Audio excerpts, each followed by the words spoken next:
TV.com. The Michigan Avenue Bridge leading right into Brooklyn remains closed tonight while ALDOT crews jack up the bridge 16 to 18 inches.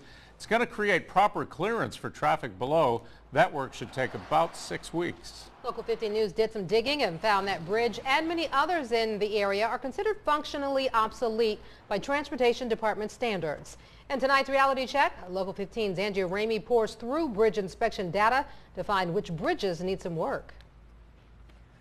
While there are 145 functionally obsolete bridges in Mobile and Baldwin County, there are 35 bridges that are considered structurally deficient, some of which you probably drive on every day and are fine, and others that are in obvious need of replacement.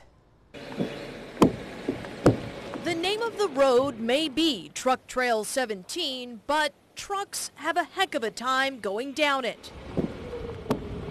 Are you kind of holding your breath and saying a little prayer every time you go to the bridge?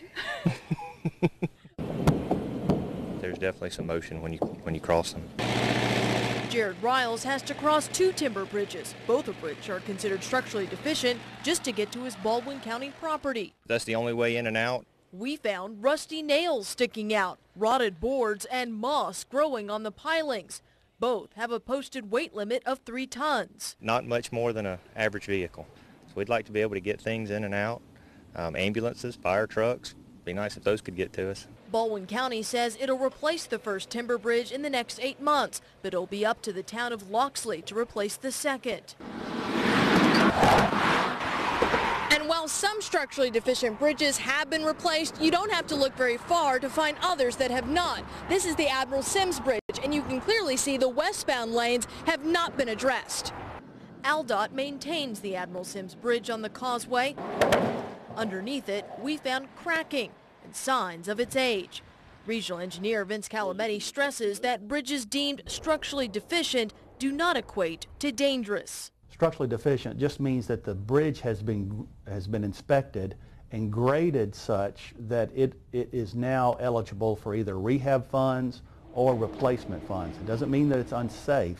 Calametti also says functionally obsolete does not mean unsafe. Instead, it means the bridge has a substandard design feature, like a narrow shoulder, whereas in the case with Michigan Avenue, there needs to be greater height clearance. He says all bridges are inspected every 2 years. Crews look for things like new cracking. And when engineers determine it's time and money is available, bridges on the structurally deficient list are replaced. Riles says for the sake of his livestock operation, he hopes the timber bridges near him are replaced sooner rather than later. We'd like some bridges that we can cross. If you would like to see the entire list of both structurally deficient and functionally obsolete bridges in Mobile and Baldwin counties, go to our website, local15tv.com. They will be posted with this story. Back to you. And in case you're wondering, ALDOT says the Bayway is not considered obsolete or deficient. Local 15 News is your advocate to make sure your local tax money is used properly. If you know of any wrongdoing, scams, or abuse of your tax money, call our Reality Check hotline. The number is 877-315-7268. Our parent company